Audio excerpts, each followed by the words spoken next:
Hello and welcome. I'm Patrick Curtis, your host and chief monkey, and this is the Wall Street Oasis podcast. Join me as I talk to some of the community's most successful and inspirational members to gain valuable insight into different career paths and life in general. Let's get to it. In this episode, Midwest Monkey 2 shares his story coming out of a large non-target state school. Learn how he still managed to land incredible internships at front office investment banking roles in both his sophomore and junior year, as well as why he turned down his full-time offer from one of them to jump straight to the buy side. I think this episode really highlights the power of saying no and waiting for the right opportunity. Enjoy.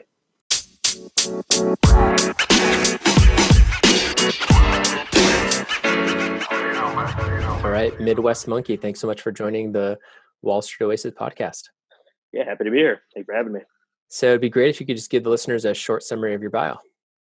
Yeah, absolutely. So I went to a non-target state school for undergrad, majored in finance and math, had a couple of bulge bracket internships in college, Goldman Sachs, Merrill Lynch, a few others, and then moved to a principal investing role at a middle market firm.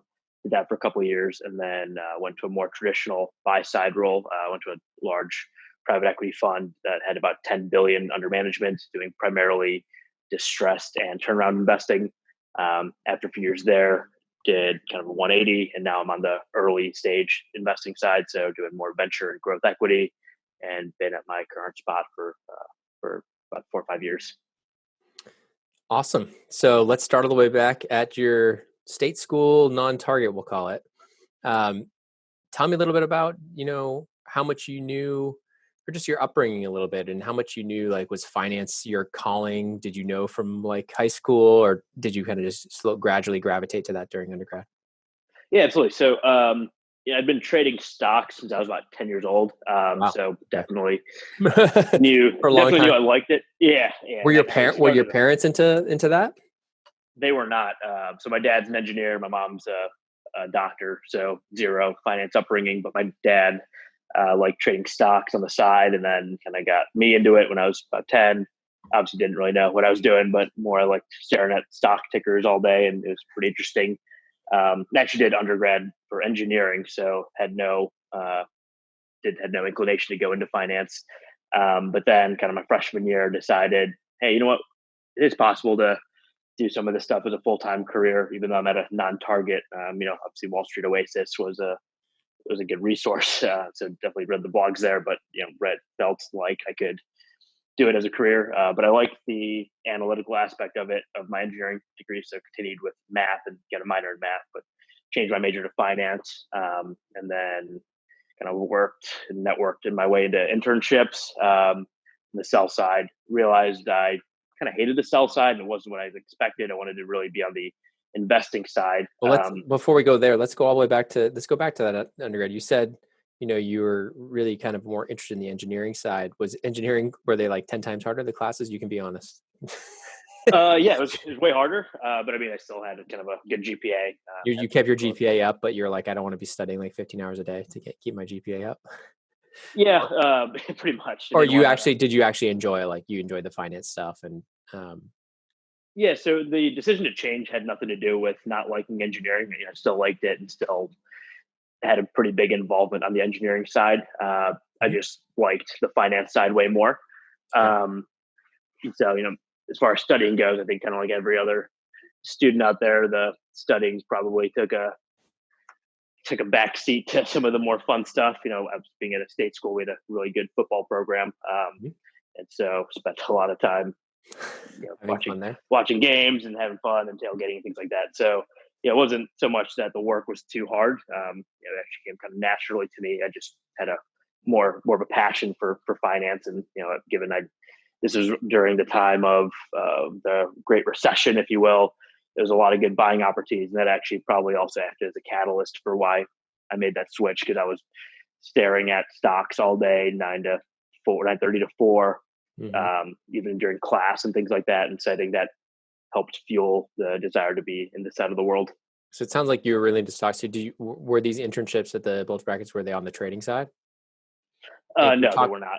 they were just investment banking generalist, basically. Yeah, yeah, Could pretty you tell much. me a little bit about how you were even able to land those internships given where you were? I mean, I know they do recruit from large state schools and it's becoming more common, but back then I think it was a little more rare.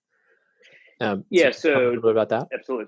Yeah, so none of the bulge brackets or even none of the middle markets really recruited at my school.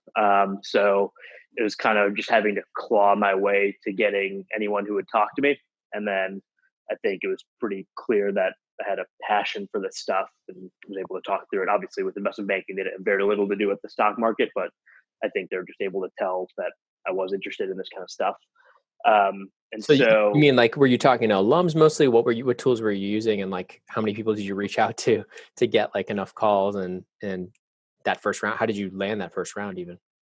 Yeah, so my sophomore internship was at Merrill Lynch on their banking side, and so the way I got there was, talking to a financial advisor. Obviously very far away from New York, but talking to a financial advisor who then connected me to someone else, and then basically riding that chain up. I think I just got lucky there, that he was able to introduce me to someone who knew someone in the legal department of New York who talked to me for 10 minutes. Was like, I'm not the right person to talk to you at all.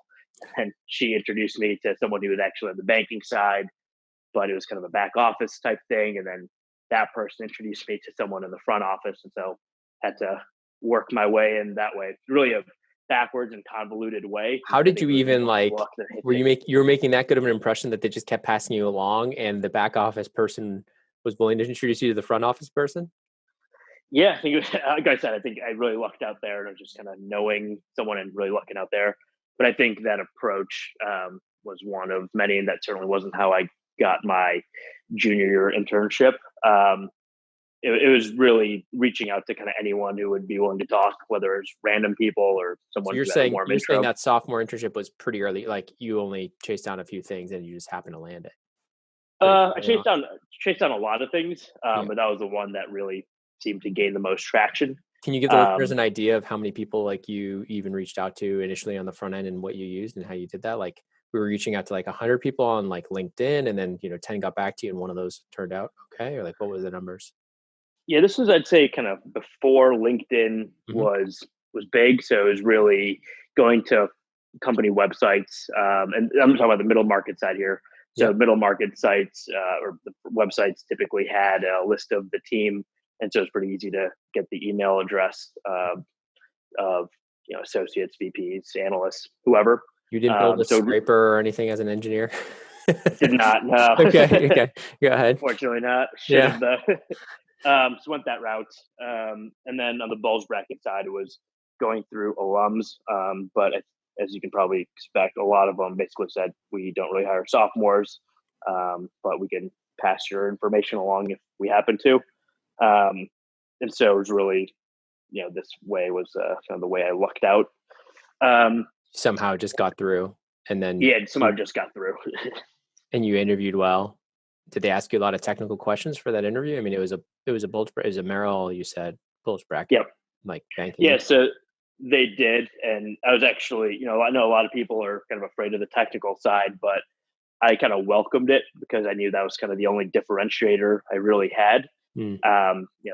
Just dealing with even kids today, some of my interns or even first year analysts and stuff. It seems like a lot of the big Ivy League schools, they don't have a ton of technical classes. I'm sure. I mean, they obviously have the basics, but No, coming in, a lot of them have no finance courses. It's just or yeah, accounting. yeah, absolutely, So yeah, it's like economics is like the closest you can get. So yeah, you're exactly. right. Yeah. So I was kind of banking on it, and I'd kind of try to lead the interview into that direction. Some people bit and went that route; others kind of didn't want to have that conversation. But I think overall, was just able to make a good enough impression, where they invited me back. That's interesting. So like you weren't afraid of like super technical accounting questions. You felt like you had the foundation. What gave you that confidence? Was it just like you were drilling so hard before even getting into that like sophomore or junior internship, like interview room? Like were you did you or you just felt like you understood corporate finance extremely well, like valuation, DCFs, tricky accounting questions of how things flowed through the three statements. You feel like you had a really good grasp of it that early on in your college career? I felt like I had a good grasp of it, but I think more importantly, I felt like I learned from my mistakes. So whenever there was a question where I wasn't super confident about, it'd be a very obscure type finance question. I kind of logicked my way through it, but as soon as I was done, I'd go back, do a ton of research on it, respond back to the interviewer saying, "Hey, I know we talked about this." Mm. If I was in the right ballpark, but not exactly there, I'd go back and email the person and kind of a detailed type answer of it. And so just learning that way, or even just having preliminary conversations through like lunch and learns and stuff like that. People would give examples of the most crazy technical questions they've heard, or even some of the crazy brain teasers or whatever. Yeah. And so I kind of logged that down and made sure I knew it. Great. And also, after a certain point, all the questions just become so repetitive. Like walk me through cash flow statements, how they're all interconnected. If depreciation goes down by $10, $100, $1,000, $1,000,000, whatever, they all start sounding the exact same, and it's just kind of muscle memory of just rattling off the right answer. Did you do a lot of mock interviews with your friends back in college? I did not. That's one thing I wish I did, but I didn't. None of my Okay. friends really were going down the same path. They weren't as intense as you. Weren't in the prep. Weren't as intense, but also just going to non-target state school. There just weren't many of us that were interested in going to Wall Street or ending up in banking or anything like this. Okay, sorry, I interrupted you. So you're talking about how the junior year internship was it wasn't as lucky. You really had to hustle. Talk to me a little bit about that. Yeah, so that one I probably sent out 1,000, 2,000 emails cold, and probably had maybe 100 conversations over the course of like 2 months, I'd say. Wow. I think it was, and again, it was really not like that required a ton of effort. It was basically having a base email and then catering it to each person slightly, whether it's their firm or their background, if there's something interesting about them or something I found out from Googling, whatever. This is what I tell my mentees. You got to hit into the thousands, not hundreds. That's what I tell them. Like if you're coming from a disadvantaged background and you aren't getting the looks, your hit rate's going to be lower. You just have to go really aggressively on the numbers. Yeah, for sure. Okay. So and also it's 100 conversations. There's a lot of conversations to have. So you're doing like 3 a day almost. Well, this is over the course of like 2 months. A couple months, so 1 like, or 2 a day. Yeah. Yeah, 1 or 2 a day. Yeah. So some days you'd have like 4, another day you'd have 1, then you'd have 0. And yeah. Okay. Yeah. And it's definitely a roller coaster of emotions. Sometimes you think the conversation went really well. And God, they're definitely going to call me back, and they don't. And then you reach out and they're like, "Oh, sorry, we move forward with someone else." Other times they say, "You know what, right now is the right time," and they kind of reject you. Sometimes you Tell me about the good. timing. Tell me about the timing of that, because you had that sophomore. Was it right after your sophomore internship that you started doing this, or you did it during the summer, like this outreach? Yeah, so this was way back when. So I know now that internships for the following year happened during the prior year internship, and it's crazy. Mm-hmm. During my time, it was really so the target schools would interview for internships that November, December, January, February. Mm-hmm. And then the non-targets would interview March, April, May to start that June. And it was really that they went through that interview process, and they they try to fill it out as best they could with the targets, and then they'd reserve 1 or 2 spots for non-targets in case someone didn't work out or accepted elsewhere, and they were scrambling. So it was really trying to claw to get one of those last couple spots. And you got one. Scrambling.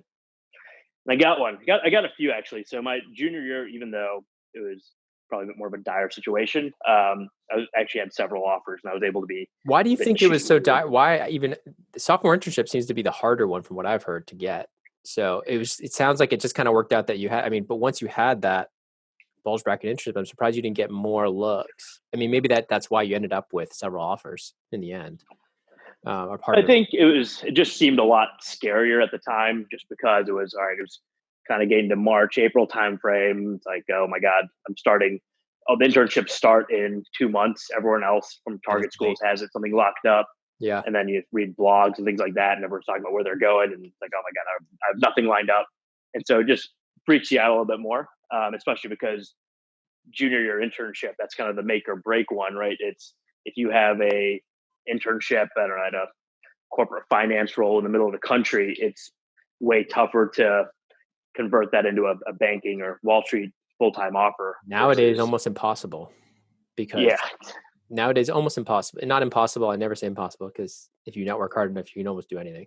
But almost impossible just because the number of seats available outside of that intern pool is just so few and far between. And anyways, so the point being, you were networking aggressively, but were you doing this like in the fall? Did you start in the fall, or were you late because you're thinking, oh, it's not going to happen until the spring?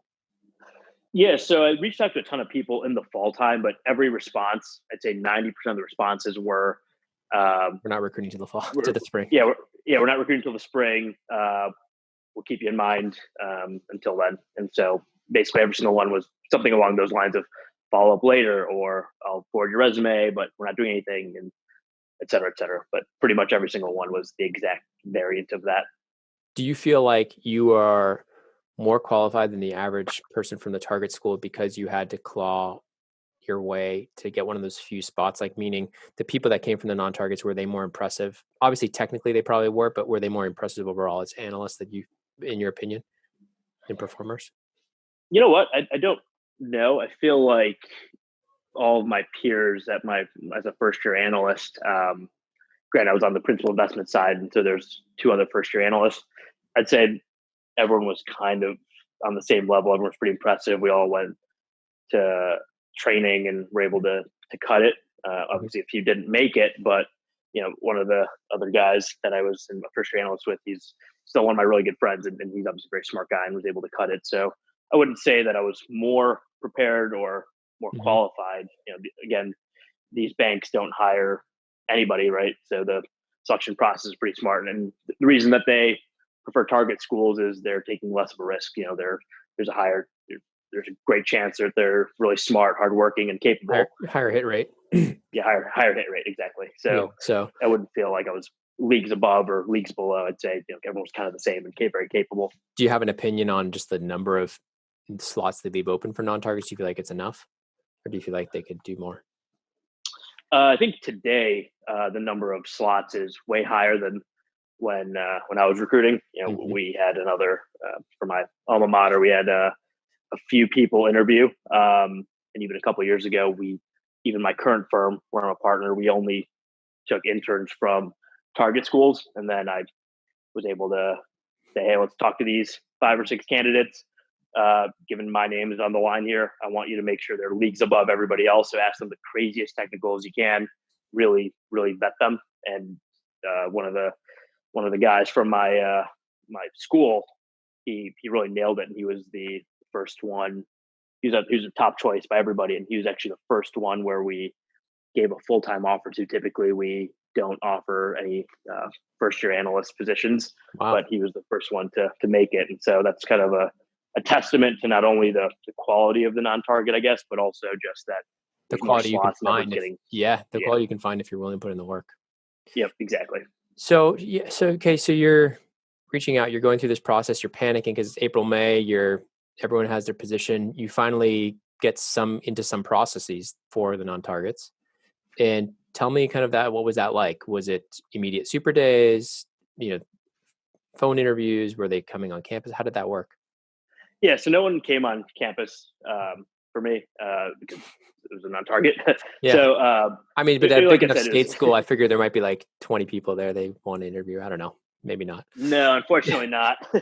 It wasn't even, like I said, it wasn't even like, hey, there's someone else from my school we can commiserate and try to figure it out together. It was just kind of me riding solo at the time. I mean, there was a program designed for it, but my year, no one really had their eyes set on getting to Wall Street, I'd say. That's surprising given knowing how big your school is. But anyways, go ahead.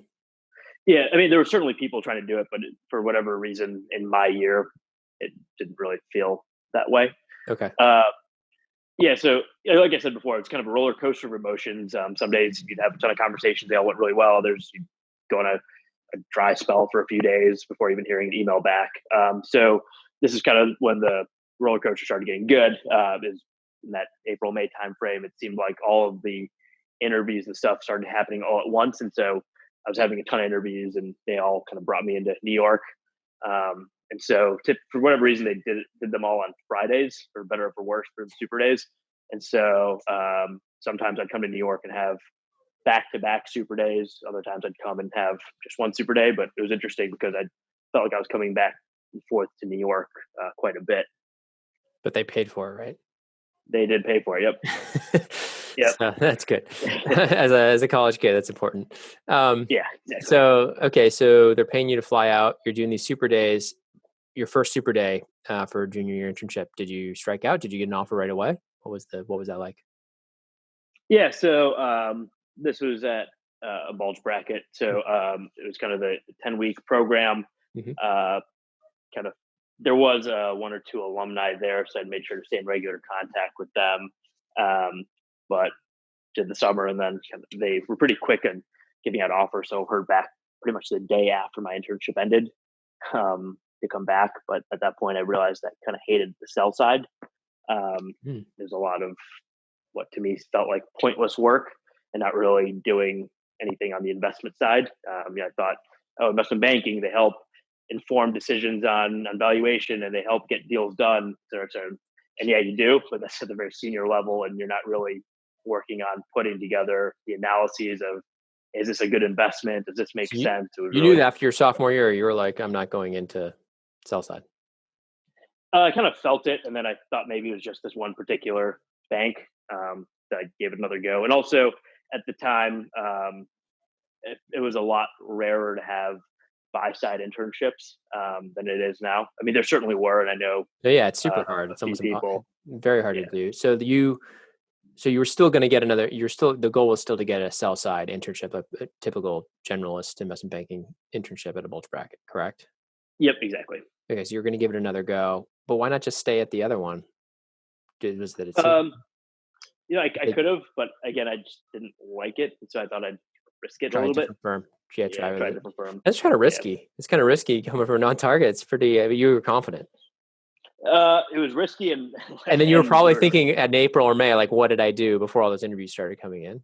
that's exactly what I was going to say. It was I regretted that decision for a period of 2 months. I thought I made the worst decision of my life, and that I was screwed. I was really sweating it out for sure. It wasn't Okay, like I was really confident, and but then the you know. first super day you get an offer. So how did you have time to do the other super days? Did they give you a couple weeks to accept or say no? So back then, it was like they give you a 2.5, 3 week or whatever it is time Okay. frame to accept. It wasn't like, hey, So it we need doesn't an answer by surprise me that tomorrow. you got other super days as soon as you had the offer from one, and then they're all like, no, come in.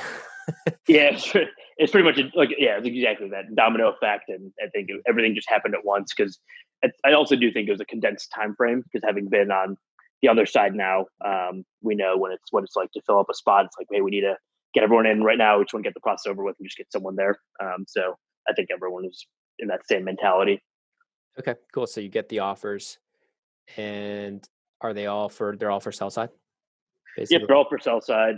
Some You just for equity research, some for investment banking. So what was Um, your thought process there in terms of which firm to choose and what group? yeah, so there. It might sound a little foolish or whatever, but some of the names are really great, and so I wanted to go with best sounding name for my resume. Strong Obviously, brand. Yep. Smart. yeah. Obviously, right now, you're going to get a great experience no matter where you go for a number of different reasons, different groups, obviously. But for that time, I wanted to get that name brand on my resume, especially coming from a non-target. Yep. So So that's you end why up I at chose that one. you end up at a top bulge bracket bank, and then you're going through the summer internship, and it confirms that you don't like it, I assume. Yeah. Or tell me what it was like. Was it something where like halfway through the internship you're like, oh, it's not working out? Were there warning signs, or was it something else? Like, were you Yeah, accepted that offer and then you? it was pretty similar to my sophomore internship in terms of the type of work and all that. Hmm. Obviously, the culture was slightly different, and the people were different. Hmm. But for the most part, the work was very similar. Yeah. And so, at the end of my summer, when I got my offer, I decided to say, you know what, I'll keep this in my back pocket, and I'll throw a couple Hail Marys to see if I can land on the buy side. Because obviously, at that time, it was spend 2 years in banking, and then you can recruit for buy side opportunities. Mm-hmm. So kind of had that in my back pocket and said, all right, that's my backup plan. Let me just throw a couple Hail Marys, see what happens. How much time did you have to throw those Hail Marys? I had a few months. Wow. You know, Do they give so kids that long nowadays? Do you know? I don't. I know some schools, and I kind of bluffed a little bit here. So some schools, they basically say you can't put an exploding offer or anything like that. And this I've learned from other people in my summer class when I was talking to them. They mentioned something like that. And so I kind of bluffed and said, hey, yeah, my school, I know you don't really recruit from there, but you're not really able to put a time offer. I'm sorry. And they said, okay, no problem. We're used to that. And so I was able to have the entire fall quarter to recruit. Interesting. Do you recommend people do that, or is that a high risk move? It's it depends. It was maybe not the smartest thing to do on my end, but kind of worked out in the end. Okay. So Really tell me how depends on who you're you gonna go threw for. those Hail Marys. What firms were you throwing Hail Marys to, or not maybe the specific firms, or what type of firms were you? I know you said Buyside, but specifically, was it hedge funds? Was it private equity, growth equity, VC? What were you looking for specifically, or did you not care? Were you just like, I want to get on a principal investing type of role? Yeah, so for me, it was a mix of I wanted to be in New York City, and I wanted to be on the buy side. I liked stocks a lot, but I kind of realized through this sell side process, I also thought it'd be cool to be on the private equity side too. And also, to me, it didn't matter. I just wanted to be on the buy side somewhere, and I had the resume and background to cater my story to either one of those. Mm-hmm. Not so much for the VC side at that time. Yep. So really focused on private equity and hedge funds. Which notoriously don't recruit out of undergrad for the most part. Now there's a few programs, but back then there was very few. Exactly. So I'd say, how did you go about this? How did you go about these Hail Marys? Was it more cold emails? Yeah, there's a lot of cold emails, a lot of cold calls, things like that. I'd say I batted zero on the hedge fund side. Had a couple calls, and but they were just more of like, hey, let's talk. And nope, sorry, we don't recruit. So definitely batted zero. It was epic fail on the hedge fund side. Was it like private equity? Did you speak with like 20 people working in hedge funds? Did you say something like that? Yeah, probably 20 to 30 actual conversations from various routes. So even that summer, my family and I went on a cruise, and one of our dinner tables was a wife of a hedge fund guy. She'd come with her kids. The hedge fund guy was at home. So I was like, oh, cool. I'm trying to do this. Do you mind if I talk to your husband? And it was just a bunch of, again, random conversations like that of trying to talk to whoever would talk to me. But yeah, so batted zero on the hedge fund side. And then on the private equity side, had a lot more conversations. Again, a lot of them were, we only have one spot. We don't really hire out undergrad, et cetera, et cetera. And then the one offer at the place, they were based in Boston, and they actually do hire undergrads. And you probably can figure out who it was, but they're notorious for cold calling. So did not want to do that by any means. Even though it was a buy side offer, it's sourcing heavy. I think everyone knows it's either TA or Summit. I can't remember which one's in Boston. Yeah, exactly. Yeah. Okay. Well, I mean, it's good to get an offer there. I mean, it's not easy to get an offer there. It's still a great place to start. If you want to get good at sales or if you want to get good at cold calling. Exactly. And then the other one that I got an offer at was a private equity fund based in Cleveland, which was interesting just because of private equity is kind of what I wanted to do. But again, I wanted to be in New York. And then the third offer, which is the one I ultimately took, was at the middle market firm doing principal investing. So that was a pretty unique role, offered a really good foundation, industry agnostic, invested across the capital structure from senior secured debt to common equity and any hybrid vehicle in between. So this was at a larger institution, larger bank, just for people. Correct. So when you say principal investing side, it's not like a standalone PE fund. Was this the actual, I mean, at this point, you couldn't have a proprietary trading arm or anything like that within the bank, correct? Because of Dodd-Frank and all that stuff from the financial crisis, correct? Yep, correct. So how is this structured within that institution such that you guys could make investments? Were you raising funds So easier? a couple things. One, we're investing in the firm's balance sheet. Mm-hmm. And two is because they were a non-US bank, Mm-hmm. they're able to get around that a little bit. Got it. Okay. Fair. Since then, that group has actually merged in with another group where they'd have raised external capital, Mm-hmm. so that my group actually doesn't exist anymore. Got it. Okay. So, but you were basically there to do a whole bunch of different. So, like, you would look at everything, and what was the the mandate was generalist all across the capital structure, so very wide open. Were you investing in private companies? Were you guys taking positions in the public markets, or both? So we did everything from Series E type deals all the way to secular declining LBOs. As far as public companies go, we didn't take any equity positions, but we would do balance sheet work on for them. So we would do a bridge loan or a investing preferred equity into their structure, whatever. So So some we distressed, would a little play with bit, them. a little distressed sometimes. Yeah, a little bit distressed, but we pretty much did everything under the sun. We looked at everything. It's very special situations oriented a little bit, I'd say. Do you feel like that was a better fit for you than the sell side? I mean, kind of hard to know because you never went sell side full time, but you did do 2 internships. So I think I might have lost you. Yeah, it was definitely a much better fit for me.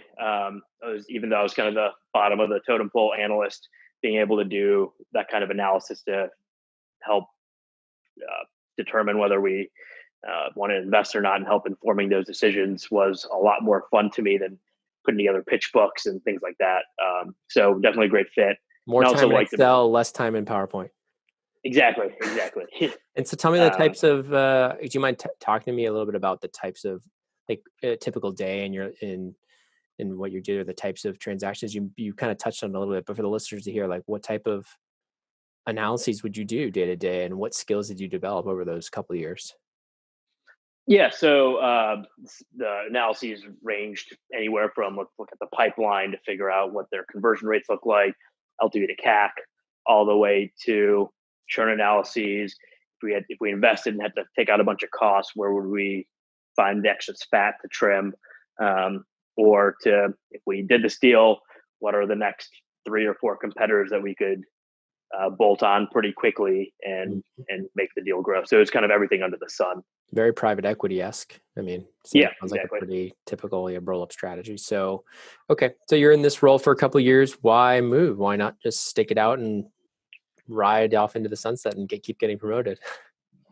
Yeah, so a couple of reasons. One, I think I didn't really want to be at a bank anymore. It was a little too red tape and bureaucratic and a lot of politics, things like that. Mhm. And I like my team fine; they're great, but it just also was whatever direction the bank was going. That's kind of how we had to operate too. And two, I realized I really like the operational side of things. So I didn't necessarily want to just say, all right, here's 20 million bucks or 50 million bucks or 200 million bucks, whatever it is. And all right, let's just get the quarterly update and hope for the best. Yeah, I liked being more hands-on than that. And so when I looked at my next firm, I wanted a more traditional private equity role that had a lot of that operational focus attached to it. So, okay, so did you start kind of reaching out to recruiters in your second year, or how did you kind of go through would you go through the typical on cycle, or how did they even view you because you weren't at the typical place where they recruit for private equity? Yeah, so it was kind of reaching out to the recruiters in New York and even a couple California ones that specialized in Buyside. That was a bit frustrating because they kind of just ascribed me as a banker and not really in the private equity side. Mm. And so getting that first set of interviews was a bit tougher because my background was coming from a non-target school and going from a middle market institution type place. So was not viewed too favorably on that standpoint. So getting interviews was a bit tougher, but kind of the same thing. Once I was able to get those interviews, it was a bit smoother after that. But again, tons of sharp people at banks and all that. So it was fairly competitive. Can you tell me about that process, how you got in, how you started kind of landing more, and hit rates, strikeouts? What was it like? Or, modeling tests, were you comfortable in those? Yeah, Talking the about modeling test was almost second nature to me because that was a big bulk of what I was doing, building three statement models, LBOs, yeah. things like that. So that was stuff I was all comfortable with. And even going beyond that, I kind of preferred it because if there was a case study or something, I already knew what the things to look for were. And, it's not difficult to figure out like the main key things. The business has top line and expenses, right? So it's figuring out what to dive into in each of those aspects and whether to, all right, sales are going up, it's sustainable. On the expense side, all right, it's traditional private equity, what we go in and chop a bunch of costs and things like that. So it was almost second nature to me doing that kind of stuff. So I felt like even though a lot of the firms, when I did have a modeling test or case study, they allotted, 30 minutes, an hour, 2 hours, whatever the case is, and whatever types of questions they were wanting to ask, I would always finish earlier and have time to go through and think of other questions to play more offense rather than defense in those case study type things. Meaning, when you say play offense rather than defense, meaning you would come up with additional questions you'd want a diligence and stuff like that?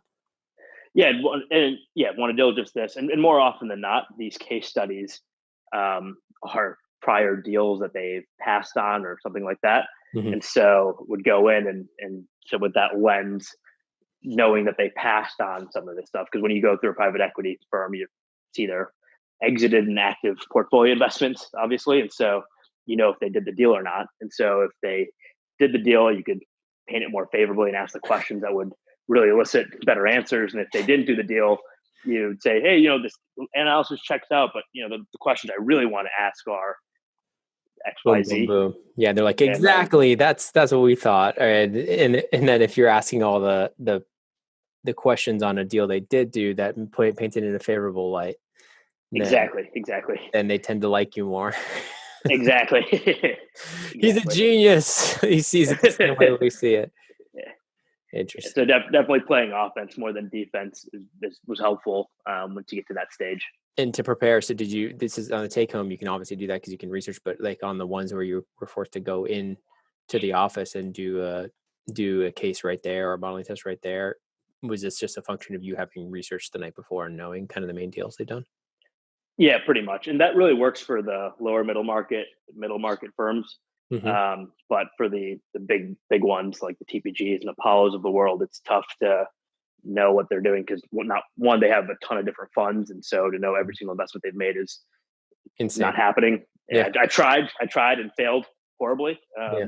So just kind of gave up after that. But for the middle market firms, for sure, most of them, not all of them though, some of them don't, but most of them do have what companies they're invested in or have exited from. Yep. Fair. Okay. So you get into some processes. Tell me how it all went out and how it went down, the offer and all that good stuff. Yeah. So went through, some of them range from a super day, like typical type thing, to having to go back multiple times, especially if it was a smaller firm. Mm-hmm. Not everyone was available. People were traveling. So it ended up being a couple of trips. And the ones that were really painful were the ones that were in Connecticut, because there are a ton of funds out there. I've done that trip where you're like getting up at 5 or 4 in the morning and like taking a train out early, doing an interview, and then having to go back to work. Yeah, it was brutal. Or the ones where they wanted to do it in the middle of the day. You only have so many available doctor's appointments, and so that was also brutal. And spending an hour on the Metro North, going up there, interviewing, coming back, and making sure they don't suspect anything, even though at this point it's pretty blatantly obvious when people are interviewing. Being more as you get more senior, you can definitely tell when the junior guys are out and about for interviews versus legitimate doctor's appointments. Yeah, and the way they act is also just, it's kind of funny. But how do you make things look more legitimate? Don't go to 5 doctor's appointments in a period of 3 weeks. Yeah, it's also funny because like sometimes the junior guys, their shirts aren't super ironed or whatever. I mean, most people are, but sometimes they tend to be a little dressed a bit more crisp than normal, and or they're hiding their jacket, and in the coat closet, you're like, no one ever wears suits to work. Why are there suit jackets in the closet, and why are people wearing suit pants and stuff like that? So it's pretty obvious when people go out and interview.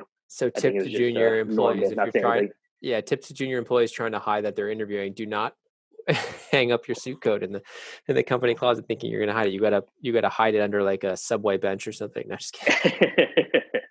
Well, I mean, most places for banking, you're wearing a suit and tie to work every day, or Easier. most days anyway. So Yeah. it's easier.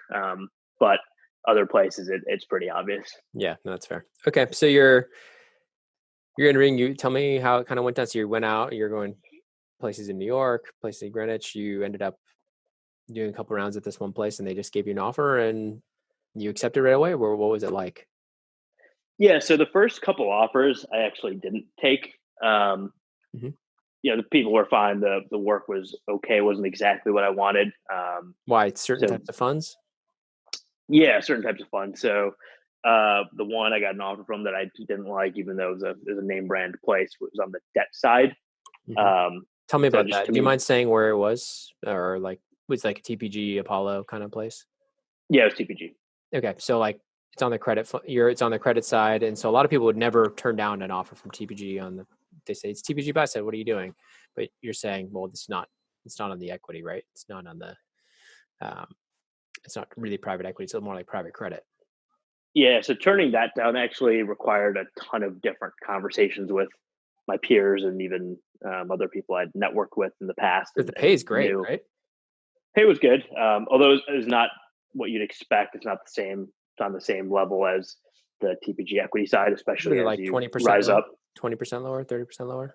So Uh, instead of 300,000, you're making like 250 or 200, yeah, pretty much. I something think like that's that. probably in the right Yeah, right range. that'd be my guess. Um, But I didn't yeah, realize it's in that range. I didn't realize at the junior level they also didn't pay as much on that side. But that's interesting. Okay, that makes They sense. may have changed it. They may have changed it, but the type of stuff that this specific credit group was doing was uh, more on the low risk type stuff. Is a lot of real estate, Mm, um, and okay. also I didn't really. That was the other reason I didn't really love the real estate side in order to have much experience on the real estate side. Hmm. Um, and so you're right. Saying no to TPG is very tough, Yeah. but So you said and no. it yeah, said no. It took a lot of efforts to get to that point of saying no. Um, and so I was also interviewing at a bunch of other places that did excite me, and I think that also helped because my pipeline on the buy side was at that point not super strong, but somewhat strong. Where I had a ton of different interview processes going, where I felt comfortable enough saying no.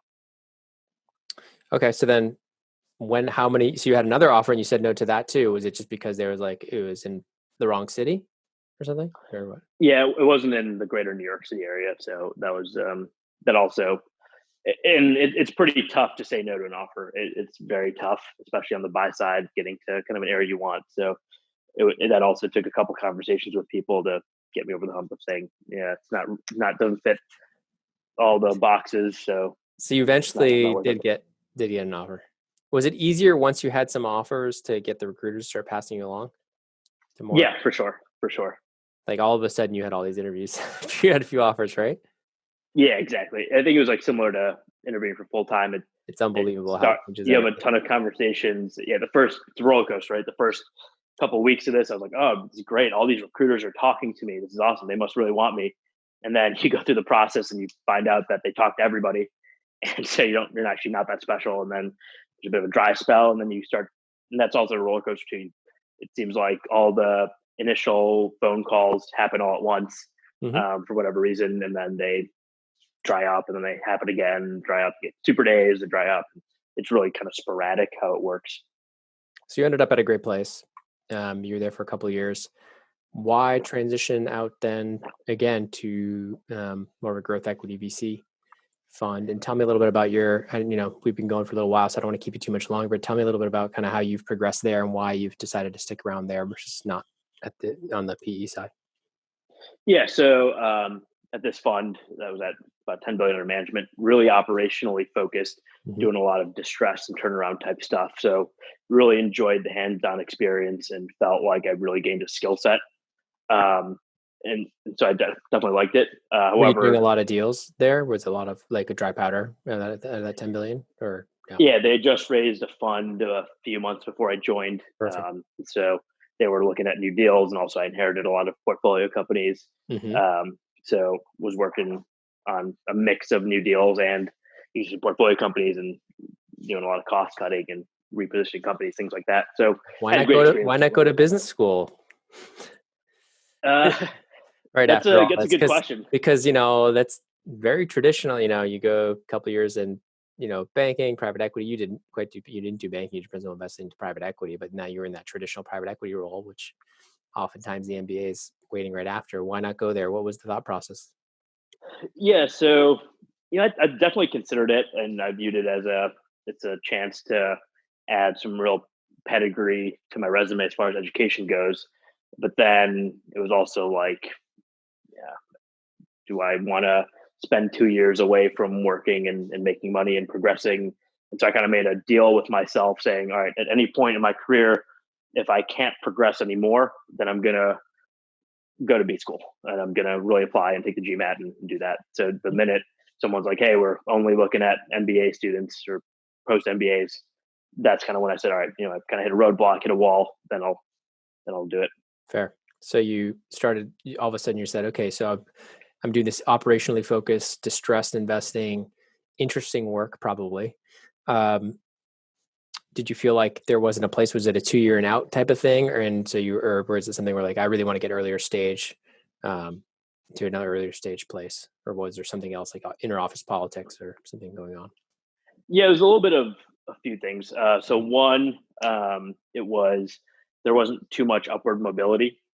So some of the other associates had been there for 4 or 5 years, and they're still at the associate level. Mhm. So obviously, I'm not going to jump those guys, and it's not like they were performing poorly. They're really smart guys working super hard, very great at what they did. So I kind of knew that if they weren't getting promoted, then there's a low chance that I'm getting promoted. Was it just a Two, top heavy fund, like a lot of principals already there and stuff? yeah, pretty much. It was pretty top heavy. There's an Yep. equal number of senior people and junior people, so it was kind of tough Yeah. to break in. Got it. Okay. So that was one reason. Second reason was it kind of gets depressing after a while being on that side of things. Doing a lot of turnaround at private equity usually means firing a lot of heads. And so obviously great private equity model. They very successful in this fund in particular, did really well, but just gets a little depressing after a while. And the types of companies you're constantly waking up thinking, oh my God, it's revenues are declining. How do we cut costs ahead of that? Or what do we do? And it's never like kind of the smooth sailing ship that some of my other peers at growth funds were doing. And so I was like, oh my God, I wake up every day trying to play defense on some of this stuff. And they're like, no, we invest in companies. They have a good management team. They just propel it forward. And we're more focused on how to keep the company growing instead of cutting costs. And so at some point that kind of got to me. And so I said, you know what, I want to be on the earlier stage side of things. Hmm. To me, it's more interesting. This is what I want to do. And this is kind of in the 2015, 2016 timeframe. And so it was just a really exciting time. So I targeted my I search more understand. to, I understand kind of being a little bit more like that can be depressing because you're like running analyses and you're like, yeah, you need to cut another 100 people or whatever it is. I totally get that. I worked in restructuring and it was, although we weren't giving suggestions, we weren't on the principal investing side. We were, looking at analyses, capital structures to figure out, okay, how much cash before they run out, negotiating with their creditors. It's kind of depressing, right? It's an ugly situation. exactly. But in terms of, why early stage, why not just go to another private equity fund or, what kind of shaped your idea that you wanted to be earlier stage? Yeah. So I think when I was recruiting from there, I was throwing kind of a wider blanket. I wanted to be on the growth side for sure. So I looked at growth private equity funds, and I wanted to be on the technology side as well. Even Mhm. so, basically, when I said I did a kind of a 180, it was a 180 not just in terms of industry type, but also the size. So in many aspects, it was kind of the exact opposite. Mhm. Um, so I did look at growth funds, both Okay. East Coast and West Coast. Okay. Um, and And I West Coast also because you just wanted to open up more opportunities to yourself, or you really wanted to go West Coast? open up more opportunities, just to build up my pipeline. I think even that second time around, a lot of the recruiters basically said your background is the opposite of what people are looking for. They're looking for people coming out of a pure tech background. You're doing the exact opposite. Paper packaging is literally the exact opposite of technology. So it's bit of a disadvantage. So I wanted to cast a That's wider net. interesting. You were in paper and packaging, like distress. There was a company we advised at Rothschild called Corporación Durango in Mexico. It used to be the largest paper and packaging plant down in Mexico before they raised $800 million in bonds and didn't make their first interest payment. Oh, great! Sounds about right. Yeah, so things went south there, but I think, yeah. Anyways, long story short, yeah, it was a. So you were in that. You were doing kind of those types of deals, and so the recruiters, like, what are you doing? Like, what do you mean growth equity? What do you mean tech? Exactly. So went that route, and then How did you shape your story? How did you even convince them, or did you not? And you just had to get in touch with them directly and throw the recruiters out the door. What'd you do?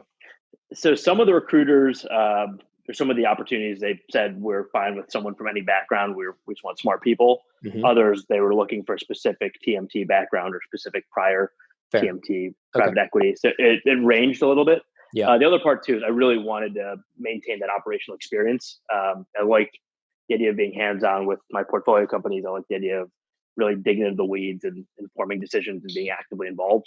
Mm-hmm. I didn't really like the model where we're doing 100 deals a year and hoping that one or two become a Facebook or Uber and make the fund. What we call, I didn't want to be a spray and pray shop. Wanted to be more targeted and be hands-on. So I think I was pretty picky from the get-go, and then I loosened up my criteria as the offers, interviews weren't really trickling in, and then happened to find an opportunity on LinkedIn, actually. And so they reached out, I responded. To be honest, I kind of forgot about that one altogether. And I forgot that I had made an interview for a week or two out. And so the VP at the time called me, and I picked up. I was like, hello. You didn't even know you had an interview? Yeah, totally spaced on it because I'd been working pretty late. And so I'd kind of scramble on my feet. And so I think they were, my current firm, they were looking for someone to come on that had experience and could hit the ground running. And I think they had interviewed a lot of people coming out of banking and also just 1 or 2 years out of private equity. And so they were looking for someone who wanted to be on the earlier stage of things. And so the people coming out of private equity, they didn't really like that aspect of it. The people coming out of banking, they didn't really have the skill set. So for them, I had kind of threaded the needle, and conversely, they had threaded the needle for me too, because they were exactly what I wanted, which was an operationally focused fund that invested on the earlier stage and growth equity side of things. So it was a kind of a perfect fit. And it was also good because I was interviewing at a couple other places simultaneously, and I had another offer that I was heavily considering with a family office that does interesting type deals. But these guys where I'm at currently, they really just fit perfectly. The culture was great, liked everyone on the team. And so it was kind of a no-brainer for me. Great. So you kind of, did a few interviews. Was it all technical? I assume there's no LBO modeling going on at this type of fund, or was there? There actually was. So the initial interviews were all what you call fit-based and tell me about yourself, blah, blah, blah. And then there was a case study. It was a take-home, and then went in and presented for hour and a half with the team there at the time. And it was, I think, looking back at it, we had the honest conversations over the years. They were like, yeah, you're the only one in the interview pool that we brought in that is able to answer these questions. And so it was, for us, we were hoping that you would take the offer. And it's funny because on my side, I was like, oh man, I really hope they give me the offer. Why do you think that's the case? I mean, that's just shocking to me that was it a super tough case? I didn't think so. They'd sent me, and we still use that case today, funny enough. It was just I got to get it from you. I got to get it from you and get it into the private equity course for us. No, we'll change it. I promise. Not just kidding. We'll talk after. Yeah. Sorry, go ahead. Yeah, so, it's just a standard sim that we got from a company that were looking to raise. And so went through that, and then they gave me supplemental materials ahead of time. And then during the actual interview, they would just give me random documents and stuff as I asked for it. And if I had more questions, would have to do analysis on the spot a little bit. So just a mix of that kind of stuff. And it was all stuff that I'm used to, obviously, and I wanted to be on this early stage of things. Interesting. So they gave you a little bit of a taste, the primer for take home, but then during the interview, to see how you thought on your feet and how quickly you could digest information from other documents, they would actually hand you stuff. Correct. So can you Correct. give me an example? So they'd be like, they'd give you like high level numbers to take home and basic industry overview. Then you get in and they start giving you like a revenue split or something like that, like a detailed. Exactly. Yeah. So the revenue split was in the sim. I actually remember it pretty well because we just had this with another incoming analyst. Yeah. So Yeah. they gave you the revenue split to go, but during the interview, they was like, all right, you talk about pipelines. Oh, here's a probability weighted pipeline. What do you see here, and what are your questions, and what do you like about it? And so it's like, all right, well, all these numbers seem kind of weird. What exactly do these set of numbers mean here? And do you believe it? Et cetera, et cetera. And then it's like, oh, yeah, okay, good question. Here's what we found out when we were diligencing it. What do you think? And so it's back and forth on that. And then it would transition to a conversation on AR. So to give me an aging report. And so I look at the aging report and point out some anomalies and say, all right, it's kind of weird. Is this something to do with the types of customers they have? Are they bad credit? Are they good credit? Whatever. Yeah. And then on the expense side, it would be kind of a headcount chart, figuring out where there's holes, where there's gaps, or where they're too fat. So it's very dynamic from that standpoint. And do you think the work that you had done prior at your previous funds had prepared you for that, or was it something where you had prepped kind of how to do these types of case studies? You just felt comfortable in general. Yeah, this kind of stuff was honestly muscle memory. For them to say like you're the only one who got it right in the whole process, I mean, there's so many people going after these jobs. Yeah, so it's maybe they made the mistake to just only post on LinkedIn and not use WSO to promote their job. Yeah, we still only use LinkedIn to keep costs down, actually. So yeah. Sorry, go ahead. It's actually funny enough because I actually wasn't even in that first pool of interviews that they did. They ran through a first set of interviews and had a first set of super days. None of them fit the bill, and so they had to go back to the well. And my resume happened to be in that second batch. I think that's also why it took a couple of weeks from when I applied originally to when I had my first set of interviews. So I was actually in that second batch after the first set of rejects, and then the second set it was they're like, please take the offer. You're the only one. Right? It's like we don't want to start again and go to batch number 3. Exactly. So that's interesting that, if you did that, if the case is well structured, it really helped them. It really helped them kind of narrow down somebody who's technically competent and who really understood how to look at an investment. I think it's great. So you guys are still using that today.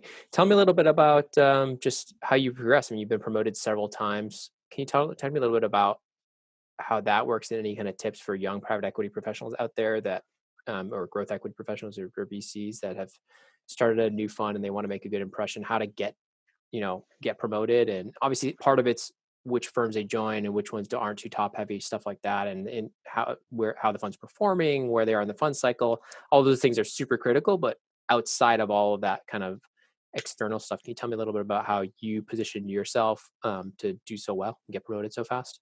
Because now you're 4 years in or 5 years in, and you're already I joined. Yep, exactly. So I think part of it definitely is luck for sure, depending on which type of fund you go to, how much politics there is to play, whatever. Given our team is on the leaner side relative to other funds, so to speak, where you have 20, 30 people, ours is much smaller than that.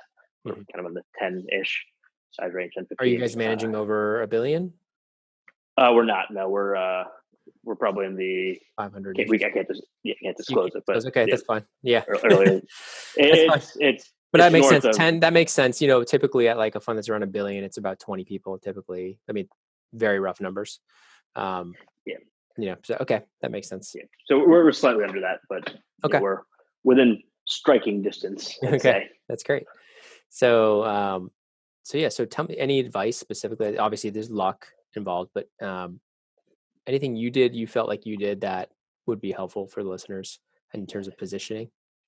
Yeah. So joining, I think, given I did have prior private equity experience, and they were looking at others that 2 years banking and then a year or two of private equity versus me of doing private equity throughout. I was just able to take a lot more ownership of the work, given I was coming from an operationally focused fund where there's a huge attention to detail on the numbers and making recommendations pretty nimbly. Just able to do that and not just say, "Hey, here's the work," and not being able to make a recommendation after that. I think that was the one thing that differentiated me, and also some of the other guys that have been promoted quickly, especially now that I'm at the partner level. When we're looking at the junior guys, the ones who are there to make my life easier, um, are looked on favorably. And so our fund doesn't really have a ton of politics. It's really a meritocracy of who can handle it, and we want to be able to offload as much work as possible to junior guys, given as we rise up, we have more important things to deal with and a lot more critical type things. And so dealing with some of the more minor issues, if you're able to show that you're able to handle it, we're going to give you a lot more work to deal with. And I assume that includes, just running a whole diligence process for potential new investment, dealing with all the consultants, that side of things. But is it also with the portfolio companies, or do you feel like, were you adding a lot of value on the portfolio company side, since you had some of that operationally focused stuff where that kind of got you a lot of recognition? Yeah, for sure. So that definitely helped because I went in, and at first it was me with a mid-level guy going in and to a portfolio company, and then all of a sudden I was like, "Hey, man, I got this. I'll take care of it, and I'll go do all the work, and I'll present you with what I think we should be doing." And he said, first he was like, "Okay, take a first stab at it," and kind of after a few times of doing that and coming out with a good recommendation with sound analysis behind it, and making it a good decision. Ultimately, after doing enough of those, it was all of a sudden, "Hey, can you go run this by yourself?" And then within a year, just going and doing things on my own, being shipped off to the portfolio company for a couple days, and then it was good. And not only that, when portfolio companies report back to the senior guy saying, He was "Hey, so helpful. Oh my gosh, thank goodness he came." And exactly. And it was funny because one of my portfolio company CEOs was like, "Hey, can I just borrow him for next 3 months while we figure through this issue?" And that obviously stuff like that looks favorably. So I think that's kind of how I started developing a good rapport, and obviously that kind of word spread to the really senior folks. And so because of that, it was getting promoted quickly. They're like, "Hey, you're able to handle a lot of this. Let's dump more stuff on your plate and see how you fare." Did you have any learning curve with like the diligence process of doing those transactions, since you're probably doing less on the distress side, you're probably doing less volume? Did you feel like you needed more reps there, or no? So it was actually funny. I was probably a little too heavy on the diligence side, if anything. Okay. Dealing with $1 billion acquisitions is very different than, "Hey, here's a $5 million growth They're equity like, dude, check." they're like, calm down. Like, yeah, you're like railing on Exactly, the consultants. exactly. Like, Or even just like, you're like, they're or even growing. They're just, not distressed, remember? yeah. Well, not only that, they're like, "Hey, we don't even know what this is." Like, for example, if we're looking through AR type stuff, like, "Okay, get an AR aging reports," and they're like, "What is that?" I'm like, "Oh, I thought that was pretty basic, but okay." Um, or even doing a deep churn analysis. They're like, "Oh, we don't know. We just know that we lost this amount of revenue." You'd be surprised at how little information some of these companies have. Oh no, I know. I'm one of them. So I totally get it. It makes Yeah. sense to me. Very cool. Anything else before we call it? Thanks for doing such a long call. No, I'm in a long session. Anything you'd share that we haven't covered to the younger audience in terms of as they map their career out? And since you made several significant, what stands out is you made several significant pivots within the buy side. You also weren't quick to just jump at a good offer. You really turned down a lot of what many would consider incredible opportunities, and took on a lot of risk, I'd say, at a pretty young age. So yeah, anything that you'd pull from those lessons? It worked out for you, obviously, because you ended up in a good spot. But would you have taken a little bit less risky path, or what? You know what? There's definitely times when I've regretted the decision or had kind of second guessed my decision a lot. But I think in the end it worked out, and part of it is luck, to be honest, right? Ending up at the right place. Most people, when you're recruiting on the buy side, you have no idea what the promotion schedule looks like. And you might have some visibility from going from associate to senior associate. And it's not like you can push that hard in the interview process, like pushing them to tell you, like, am I going to get promoted Exactly. in 2 years? They're like, oh gosh, this guy. Yeah. Exactly. The best you can do is LinkedIn and seeing what the velocity is. So it's tough to know from that standpoint. And also, once you get to the mid-level, it's tough to know what's next, and that's when you really just have no idea. And so for me, kind of my point on B school was, if there was a point where I couldn't get promoted to that VP level or principal level, then I would have gone to B school. But given I didn't really have that struggle and it still kept going up and up, I thought B school wasn't right. I mean, now my dad jokes with me actually, like, hey, you can't get promoted anymore, so you're going to B school. Like, I don't know. So yeah, tell me, you kind of reached the mountaintop, so to speak, very early in your career. Do you feel like this is, assuming things go well, returns are good, the funds are able to continue, either growing in size or staying at a similar size where your asset base increases? Do you feel like this is kind of a long-term place for you or seat? Yeah, definitely. So recently became one of the co-heads at my firm, actually. So I don't really have a reason to leave, and obviously the carry handcuffs are in place. So this is definitely a longer time play, to the extent I want to stay in New York and don't completely pivot and decide to do a startup or something like that. But I think for the time being, this is probably where I want to call home. Don't get the grass is greener syndrome. Not yet. Not Sometimes when you do, for sure, but yeah. Don't do it. You're in a great seat. As long as you guys are making good investments, I think, doing good work with your portfolio companies, I think you're in a great spot. And it sounds like it's very well deserved, based on just chatting with you now. So congrats on all that success. Oh, thank you. Thank you very much. And thank you so much for taking the time to share your wisdom. Yeah, absolutely. Thanks, Patrick. And thanks to you, my listeners at Wall Street Oasis. If you have any suggestions whatsoever, please don't hesitate to send them my way, patrick@wallstreetoasis.com. And until next time.